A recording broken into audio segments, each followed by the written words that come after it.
I cannot tell you how excited I am to be making a second trimester recap. As of today, which is July 28th, I am 27 weeks pregnant. This is the farthest I've been pregnant. If you've followed anything else on my social media or even here on YouTube, I had twins born last year, premature in the second trimester, at 23 weeks and 3 days.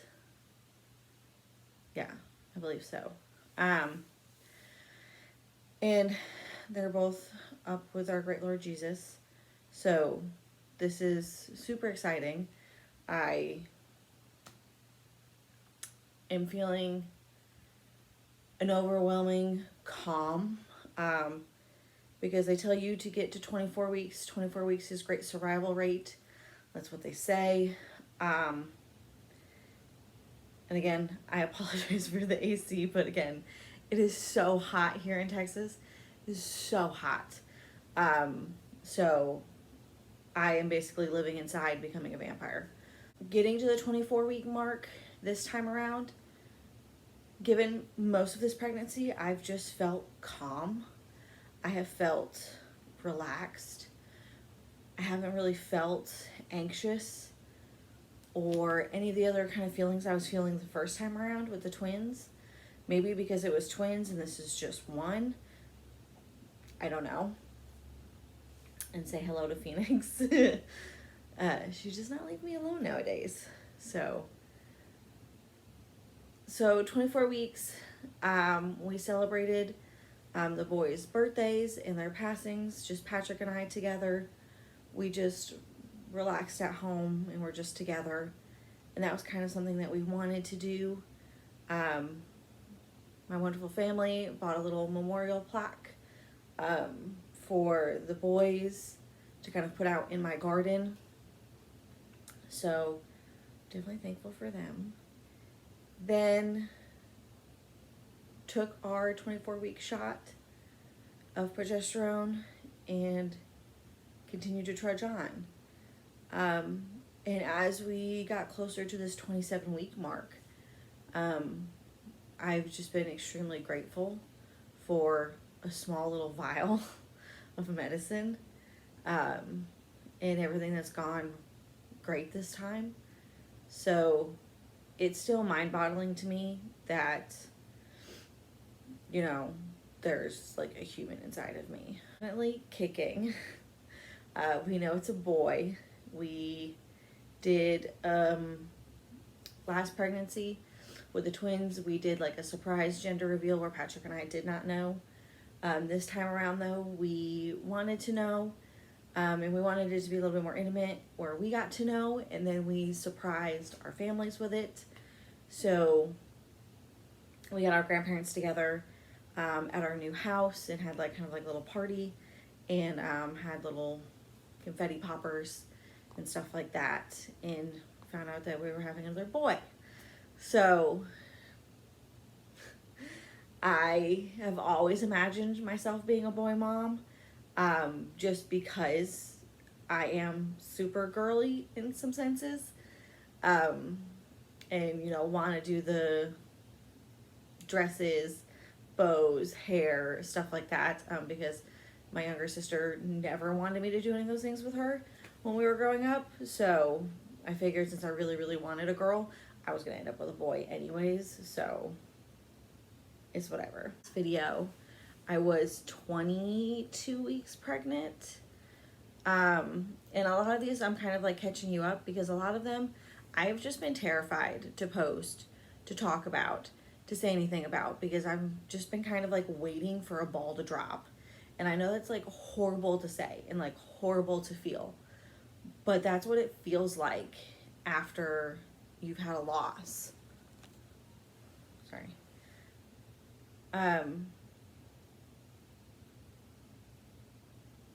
But that's what it feels like after you've had a loss. you're just kind of like waiting for something to happen. Um, but now that we've made it to 27 weeks, this is very good viability for the baby to be born. They have, like, I think every week it goes up, I think like 60% a chance of survival. So I'm feeling great. The baby is kicking. We have named him, which we weren't really sure if we were going to pick a name till the very end. But we kind of been throwing around 2 names, so we did pick a name. But I won't share just yet. But we've picked a name. I have started this last week kind of like obsessing a tad bit over the house, and not necessarily the baby's room, but there's like things that need to be done before we get to the baby's room. Like, I'm having family come in August, and they want to come and help with the baby's room. We have set the date for my baby shower, which is really hard because we had already had a baby shower date set with the twins, and it was literally like a month away from when they were born. And people had already bought gifts and stuff. So I was so apprehensive on setting one and doing one just because. But again, I have such a great support system that was like, any way you want to do it, you know, we can or we can't. But I have a lot of people, and Patrick and I have a lot of people in the community that have really come behind us and really want to celebrate this baby just like they celebrated our other babies. So we decided to go for it. So we're gonna have another baby shower. I'm kind of excited about that. Some gifts have already been coming in and stuff like that, so super exciting. Other than that, besides just wanting to organize, and I'm trying my hardest not to shop. I have quite a few family members who are big shoppers. So one of them bought a lot of clothes for the twins. So I did sit down, I think it was right around the boy's birthday. My aunt came over and we sat and went through their clothes, which I had kind of sat down and gone through some of their clothes. When I packed them away, we put them in like seal lock, big vacuum bags before we moved, and just kind of put them in a tote, and you know, just in case we had a boy later on. So we kind of went through a lot of them.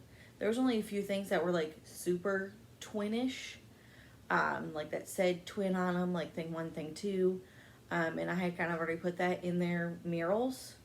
So I really wasn't too worried about that. It was just more like matching outfits. So what I decided to do is my grandmother did retire, finding out that it was baby time. So she has, sorry, there's a really pretty, beautiful butterfly outside.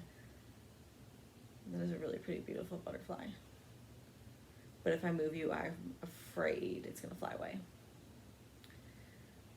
But we decided with the clothes, anything that was a matching pair, I would just send an outfit to my grandmother's and my aunt's house because they literally live like right in front of each other. So say he goes over there and they're watching him, that they have clothes, like, so if I forget to pack something, or I don't have to worry about packing anything, I can just send him.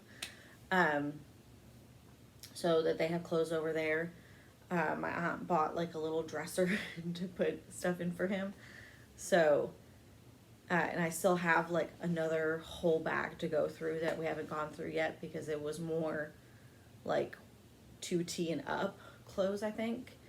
So, which is fine. At my last doctor's appointment, the doctor scared the bejeebus out of me. I wish I was videotaping. But baby boy had his foot, he was holding his foot like this. So here's his foot. He was holding it right in front of his nose. Well, the last time I saw a foot near another baby's nose was when there was two in there. So for a good like 3 minutes, we were all panicking, thinking that there was two. Only one.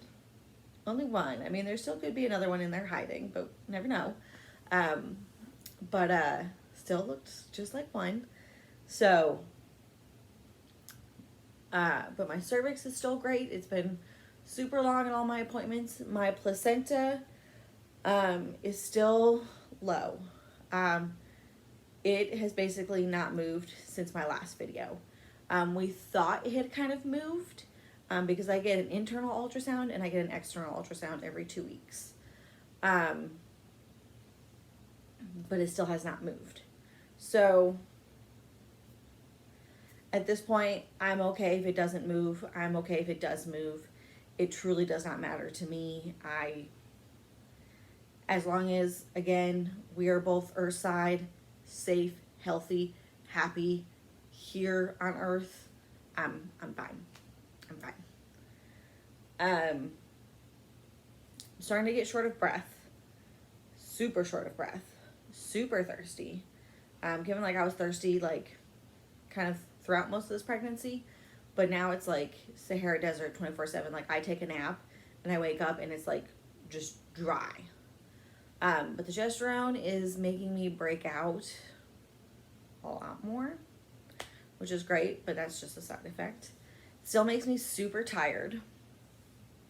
So just imagine being pregnant, tired, and exhausted by the end of the day, and then add like a layer of exhaustion all day long where it's like holding your eyes open is hard. It doesn't help. And so I can't drink coffee. Just the smell of coffee sometimes will make me gag. So that's been great. I still have to take an antibiotic every day just to kind of keep that UTI stuff away. And I try to change it to take it in the morning because my nighttime schedule, because I work at night, so sometimes I don't take it at the same time every night, or I forget because by the time I come home I'm so tired and exhausted. So I tried to take it in the morning a few times. That did not work out. Given I took it on a stomach of food, but still threw it up. Given I didn't throw up too much with this pregnancy, and I did not throw up at all with the boys. I think like maybe once or twice. So that was an experience because I'm going to show you my belly here in a minute. But I didn't really think about my abdominal muscles when you vomit.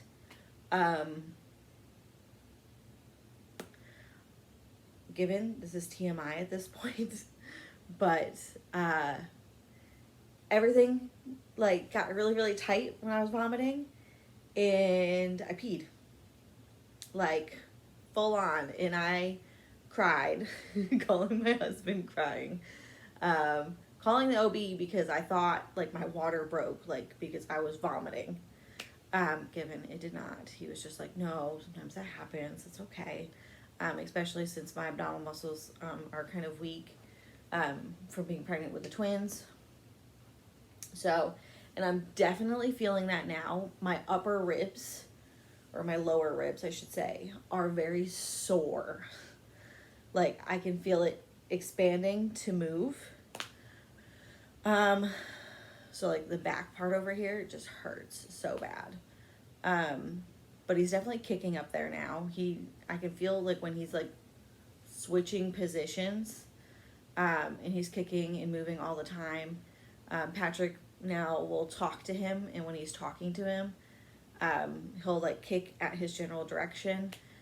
When the cat lays on my belly now and starts purring and stuff like that, he tries to kick at him. So a lot of more interaction. Patrick can now kind of put his ear to my belly and kind of hear him moving around instead of using the Doppler. So that's super cool, given I can't do that. More vivid dreams about pumping, about breastfeeding, about making milk. I don't know if that is going to be a foreshadowing for me being a cow. I really hope it is, not necessarily just because I want to exclusively breastfeed. That is my goal. But if I could pump and have a stash and be able to give that stash to somebody, I would love to. I kind of wish I had not a bit more mental power, but a little bit more thought about it when the boys were born to continue to pump even afterwards, to give that, because I'd already been cleared for the NICU, so my milk could have gone to NICU babies and babies who are at home post NICU stay, and stuff like that. So I didn't really think about it like that, given nobody's thinking about it like that at that point in time. And I just let my milk dry up, which took a while. But I'm starting to feel a lot of tightening along the sides of my boobs. Like kind of pre-let down feelings that I would have. No leaking yet though, so I'm imagining it'll be coming soon with how much milk I made, just at 23 weeks. So, which I did quite well. I did not buy another pump through insurance. I have Nymedella Pump and Style, which I bought outright because my insurance was kind of wonky when I had the twins. And it would have been like a 3-week wait, and I was like, no, I have a baby in the NICU that I need to like pump for now. So we bought that outright. I have my mom cozies, and then my sister, when I was up in Connecticut, I got her Spectra pump. So I have 3 pumps. I'm good. I also have like another freebie one that we finally decided to get the freebie one through insurance to see if I liked it better. And it's like a Bellamy something. I really didn't like that when I was pumping, but I'll give it another go this time around. So technically I have 4. I think I'm good. But I can still change my mind. I still have time. So stretch marks, got quite a few more, which, I mean, it's more hereditary than anything. So, and my family tends to get them more than nothing. I already had stretch marks prior to, even before the twins, so I was just more prone to get them anyways. So, but I still lotion twice a day, sometimes 3 times a day, especially during the summer heat. And I've been outside in the pool, which is basically, if I do leave my house, that's where I am, is in the pool. But I'm going to show you my belly because I really don't have too much else to add to the second trimester. Kind of update.